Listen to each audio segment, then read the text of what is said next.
समस्या है उन समस्या, क्योंकि हमारे लिए यही सबसे, मेरा पार्लियामेंट यही है, क्योंकि हम लोग सबसे निचले स्तर के, निचले पायदान के प्रतिनिधि हैं, लेकिन हम जड़ हम ही हैं।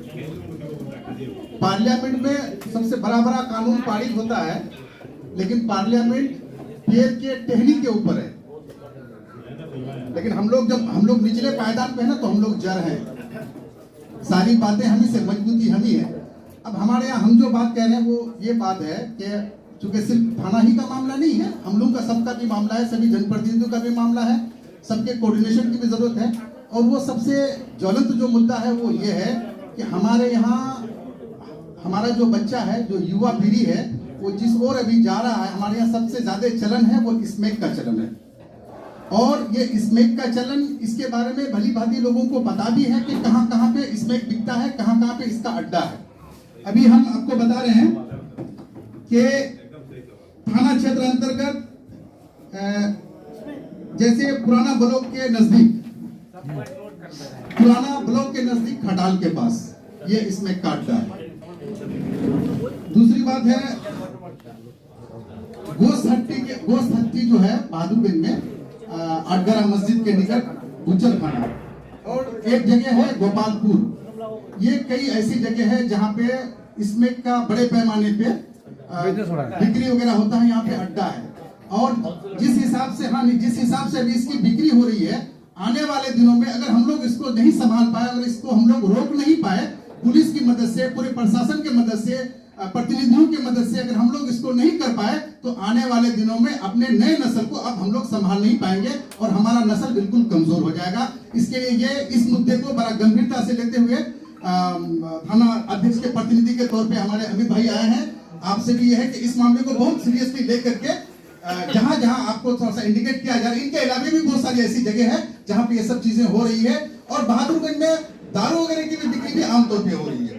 तो इसको थोड़ा सा आप अगर चाहें तो हम लोग उससे भी सहयोग ले सकते हैं। आप पुलिस का खबरी हमको बना दीजिए ना, हम आपको रिपोर्ट दे देंगे कहाँ कहाँ पे किस चीज की बिक्री हो रही है, और जहाँ पे आपको बताया जाएगा वहाँ पे पकड़ लीजिए। मेरा नाम नहीं आना चाहिए ताकि कल को हमको कोई गोली ना मारे या दुश्मनी ना करे, खैर उसकी चिंता नहीं है। लेकिन आपसे कोऑर्डिनेशन करने के लिए हम तैयार हैं, आप हमारा सहयोग करिए। अगर आप सहयोग करिएगा तो आपके सहयोग और मेरे सहयोग, हम दोनों के कोऑर्डिनेशन से इस जगह टावर लगा है। सभी नगर का जो ऑपरेटर है वो मेरे पास आया था, आवेदन भी लिख के दिया और उसमें विधानसभा आवेदन में अपनी मजबूरी को भी लिखा है कि हमारे साथ क्या क्या मजबूरी। एक तो पहली बात यह है कि सरकार का सबसे महत्वपूर्ण योजना 7 निश्चय योजना, उस 7 निश्चय योजना के अंतर्गत सबसे महत्वपूर्ण कोई योजना अगर है वो जल नल योजना है माननीय मुख्यमंत्री जी का।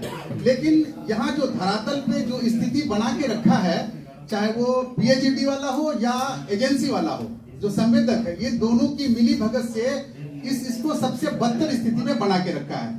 सरकार ये चाहती थी, सरकार ये आकलन कर रही है कि हमारे बिहार में जो सुदूर गांव है, उस गांव के लोगों को पानी शुद्ध जो जल नहीं मिल पा रहा, जल है वो मुहैया नहीं हो रहा है। तो अब उसको ये उम्मीद लग रहा है कि हम जो ये टावर लगवा रहे हैं, ये जल नल का योजना हम जो लगाए हैं और करोड़ों रुपया एक वार्ड में जो खर्च किया गया है, शायद इससे लोगों को शुद्ध जल मिल रहा हो और लोगों का स्वास्थ्य बेहतर हो रहा होगा। लेकिन ये लोग शायद गलत परसेप्शन बना करके मुख्यमंत्री को शायद रिपोर्ट बना के दे देते हैं कि नहीं यहाँ स्थिति ऐसा, जबकि स्थिति उसके उलट है।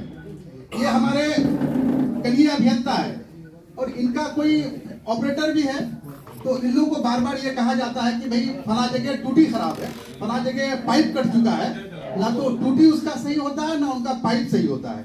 दूसरी बात कि पिछले 25 महीने से तमाम, सिर्फ हमारे पंचायत में नहीं, पूरे बहादुरगंज में मैक्सिमम जो टावर वाले हैं, जो ऑपरेटर, जो बेचारा 2 टाइम उसको पानी दिया जाता है, वो अपना वक्त लगाता है और वो परिवार वाला आदमी, फिर वो अपनी जमीन भी, और टावर को वही देखभाल करता है जो अपनी जमीन भी दिया है। अब या तो उसको जमीन का पैसा दे रहे हैं या फिर वो उसको जो अनुरक्षक का कार्य करता है उनका पैसा दे रहे हैं, लेकिन 25 महीने से उनको पैसा नहीं मिला है। तो पहली बात तो ये कि पीएचईडी जो कनीय अभियंता है वो ये बताए कि क्या ये आपके अंदर में है या फिर ये अभी भी संवेदक के अंतर्गत है। अगर संवेदक के अंतर्गत है तो फिर आप पर्दा झाड़ दीजिए, या अगर आपके अंतर्गत है उसका अनुसरण आप कर रहे हैं, उनकी जांच आप कर रहे हैं, तो फिर आप जवाब दें कि 25 महीने से इन लोगों को वेतन क्यों नहीं मिला है। विभाग के बारे में बात होती है, आवास से लेकर सभी विभागों के बारे में कि करप्शन नहीं किया जाए, करप्शन को घटाया जाए, कम किया जाए। और और ये भली बात सभी लोग जानते हैं कि सबसे ऊंचे पायदान पर अगर कोई विभाग है जो करप्शन में सबसे आगे है तो वो बिजली विभाग है। हम ये कह रहे हैं कि अभी जब उनको कनीय अभियंता को ये कहा जाता है या विभाग से ये बात की जाती है कि बिजली विभाग में आप किसानों से पैसा लेकर के तब उनका पोल लगाया जाता है, तो इसके लिए हम किनसे बात करें? विभाग ये कह रही है कि ये एजेंसी कर रही है। जब एजेंसी से बात की जा रही तो कहते हैं कि जिस हिसाब से सर्वे है, हम ये कह रहे हैं कि सर्वे किया है तो वो सर्वे हमारे हिसाब से, हमारे किसानों के हिसाब से किया गया है कि हमारे खेतों में कितने पोल की जरूरत है और किस किस तरह से पोल लगाया जाना है। ये जब आप जैसा मान लीजिए कि भले ही आप दूसरा क्षेत्र क्या है, समस्या तो हर जगह वही है ना। हाँ। मुखिया जी जो बात कर रहे हैं कि खंभा लगाने का और सब का, तो आप लोग बात जवाब दे सकते हैं। अच्छा जी एक मिनट। और दूसरी बात ये है कि अभी हमारे यहाँ मतलब विगत कई दिन पहले एक मामला हुआ था, तो एक वीडियो भी बना, तो कोई वीडियो बनाया था वो खूब वायरल हो गया।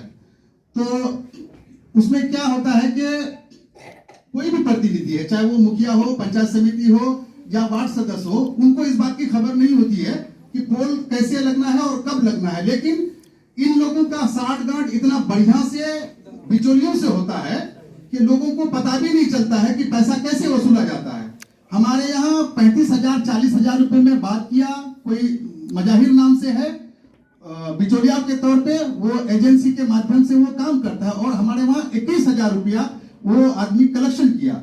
और हमारे यहाँ का जो कोई लोकल आदमी है उसको ये लोग मोबिलाइज करता है, गुमराह करता है और उन लोगों के माध्यम से ये लोग पैसा वसूल करता है। अब इसमें चाहे एजेंसी इन्वॉल्व हो या फिर विभाग इन्वॉल्व हो, हम ये कह रहे हैं कि इन लोगों के खिलाफ में कार्रवाई होनी चाहिए। सरकार एक योजना चला रही है, कृषि योजना, उसके अंतर्गत पोल लगाना है, बिजली का पोल लगाना है, तार लगाना है, ट्रांसफार्मर लगाना है। लेकिन लोगों में ये वहम फैल गया है, लोगों को भ्रम हो गया है कि किसी प्रतिनिधि के द्वारा, एमएलए, एमपी, मुखिया या किसी के माध्यम से पोल नहीं लगाया जाता है, पोल पैसे के माध्यम से लगाया जाता है। अब इतनी बड़ी बात जब हो रही है तो इसको रोकेगा कौन? क्यों ऐसे हालत में इन लोगों पे कार्रवाई क्यों नहीं होनी चाहिए? और कैसे लगेगा, कैसे क्या समस्या? इसलिए ये बिल्कुल, इसमें बिल्कुल करप्शन नहीं हो, इसका कोई अगर आप लोग के पास तरीका है, हम ये कह रहे हैं कि हर चीज में निगरानी होती है, अनुसंधान होता है, निगरानी समिति होती है। क्या आप लोग जब काम करते हैं तो भारत सरकार डायरेक्ट आप लोगों को इतना अधिकार दे दिया है कि किसी की निगरानी की जरूरत नहीं है आपको? अगर निगरानी की जरूरत है, हम ये कह रहे हैं कि करप्शन के खिलाफ कोई भी बात कर सकता है। हम एक प्रतिनिधि है, हम भी बात कर सकते हैं, एक आम आदमी भी बात कर सकता है। अगर आप उसको लगता है कि आप करप्शन कर रहे हैं या आपके माध्यम से करप्शन हो रहा है तो उसको रोक लगाने के लिए वो आदमी आवाज उठा सकता है। हम ये आपको आवाज उठा रहे हैं कि ये करप्शन, आप हमारे यहाँ, ये गरीब इलाका है, यहाँ का किसान गरीब है, धान बेच के पोल का पैसा देता है, ये कैसे हो पाएगा कि बिना कॉस्ट का उनका पोल लगाए? ये आप हमको व्यवस्था बता दीजिए। देखिए, जहाँ पे भी पैसे की बात आए, पैसा किसी को नहीं देना है। आप डायरेक्ट एक बार आके भेंट कर लीजिए, बता दीजिए कि अगर जहाँ पे मांगा जा रहा है कि फलाने आदमी के द्वारा इस तरह से पैसा मांगा जा रहा है, काम कैसे होगा वो हम लोग करवा देंगे। क्या चीज? आपका आने का कोई रास्ता है? ऐसा नहीं लेगा तो काम ही नहीं होगा। सुनिएगा, अभी तो हम बोलते हैं, जैसा जैसे भी सॉल्व कर सुनिएगा,